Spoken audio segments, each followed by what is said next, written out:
नमस्कार दोस्तों, आज हम आपको आंवला एकादशी रंग भरी एकादशी की पूजन विधि बताने जा रहे हैं। साथ ही हम ये भी जानेंगे कि हम त्रिवेणी से जो जल लाए हैं उससे हम कैसे आंवला की एकादशी पे विष्णु भगवान को कैसे प्रसन्न कर सकते हैं। तो चलिए शुरू करते हैं। इस दिन आंवले के पेड़ अथवा भगवान विष्णु की त्रिवेणी के जल से पूजन करने से विष्णु भगवान की विशेष कृपा प्राप्त होती है। जो लोग कुंभ स्नान करके आए हैं वे लोग इस दिन एकादशी पर आंवला और त्रिवेणी का जल ये आपके लिए चमत्कारी परिणाम लेकर आएगा। और आज हम आपको बताएंगे कि किस विधि से आंवला और त्रिवेणी का जल विष्णु भगवान को अर्पित करना है, जिससे आपकी पूजा का फल आपको दुगना प्राप्त हो सके। फागुन मास के शुक्ल पक्ष की आंवला एकादशी को रंग भरी एकादशी के नाम से भी जाना जाता है। यह एकादशी बहुत महत्वपूर्ण होती है क्योंकि इस दिन से रंग भी खेलना आरंभ हो जाता है। इस दिन श्री हरि की पूजा आंवले के साथ करने से उनकी विशेष कृपा प्राप्त होती है। इसी के साथ अगर आप त्रिवेणी का जल लाए हैं तो इस दिन भगवान विष्णु का इस जल से अभिषेक भी अवश्य करना चाहिए, क्योंकि कुंभ का जल एक तीर्थ के समान माना गया है। इसीलिए इस जल से पूजन करने से विष्णु भगवान अत्यंत प्रसन्न होते हैं। तो ये भी एक संयोग की बात है कि इस समय ही कुंभ पड़ा है और आपके पास जल भी होगा, तो इससे पूजन करें जिससे आपकी मनोकामना अवश्य पूर्ण होगी। जो लोग एकादशी का व्रत करते हैं उनके लिए तो यही महत्वपूर्ण है ही, पर जो लोग एकादशी का व्रत नहीं भी करते हैं उनके लिए भी ये बहुत महत्वपूर्ण तिथि है। इस दिन एकादशी पर त्रिवेणी का जल अर्पण करने से आपको सारी एकादशी पूजा का फल प्राप्त हो जाएगा, क्योंकि मान्यता के अनुसार प्रयागराज में अमृत की कुछ बूंदे गिरी थी, जिससे इसकी मान्यता और अधिक बढ़ जाती है। क्योंकि त्रिवेणी संगम हर जगह नहीं है, इसलिए इस जगह का महत्व अधिक और बढ़ जाता है। कुंभ में सभी देवी देवता भी स्नान करने त्रिवेणी पर आते हैं। ऐसी मान्यता है कि यहाँ पर 33 कोटि देवता कुंभ स्नान करने त्रिवेणी पर आते हैं, इसलिए इस जल का महत्व और अधिक बढ़ जाता है। इसलिए यह कोई साधारण जल नहीं है, इसलिए इसकी महत्ता और बढ़ जाती है। एकादशी के दिन सूर्योदय से पहले उठकर ब्रह्म मुहूर्त में स्नान आदि से निवृत्त होने के बाद स्वच्छ वस्त्र धारण करने के बाद पूजन की सामग्री इकट्ठी करें। पूजा में रोली, मोली, पान, सुपारी, धूप, दीप, नैवेद्य, भोग लगाने के लिए मिश्री, फल, मिठाई, इसी के साथ त्रिवेणी का जल,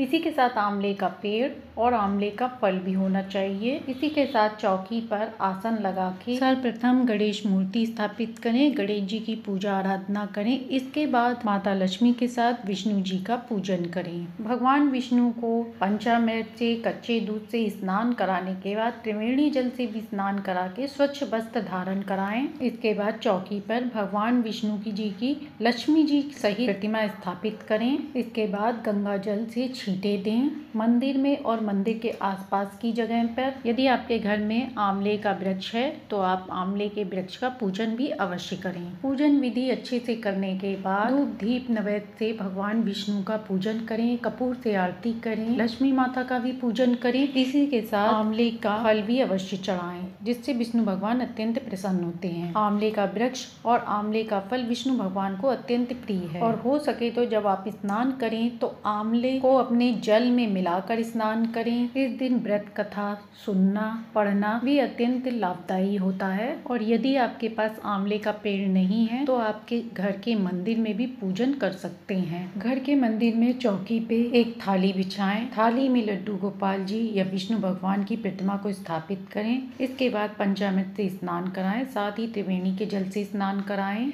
एकादशी पे विष्णु भगवान के किसी भी रूप की पूजा की जाती है, जैसे लड्डू गोपाल की भी पूजा कर सकते हैं। इसी के साथ शालिग्राम भगवान, विष्णु भगवान की भी पूजा कर सकते हैं। उसके बाद स्वच्छ वस्त्र धारण कराएं। आंवले को जल में मिलाकर स्नान करने से रोग दोष दूर होते हैं, साथ ही लक्ष्मी जी भी प्रसन्न होती हैं, क्योंकि आंवले के वृक्ष में और आंवले के कण कण में प्रभु विष्णु जी का वास है। यदि आपके घर में आंवले का वृक्ष नहीं है तो इस दिन आंवले का वृक्ष लगाना अत्यंत शुभ माना जाता है, तो इसे लगा सकते हैं। 9 मार्च को सुबह 7:45 बजे एकादशी तिथि शुरू होगी और एकादशी तिथि समाप्त होगी 10 मार्च को 7:44 पर। इसलिए उदया तिथि को ध्यान में रखकर यह व्रत 10 मार्च दिन सोमवार को रखा जाएगा। पारण का समय है 11 मार्च सुबह में 6:38 पर 8:13 पर व्रत का पारण कर सकते हैं, यानी कि 8:10 पर आप व्रत का पारण अवश्य कर लें। एकादशी व्रत करने वाले को उनको पारण भी समय पर कर लेना चाहिए, तभी उन्हें एकादशी व्रत का पूर्ण फल प्राप्त होता है। क्योंकि इस दिन को रंगभरी एकादशी के नाम से भी जाना जाता है,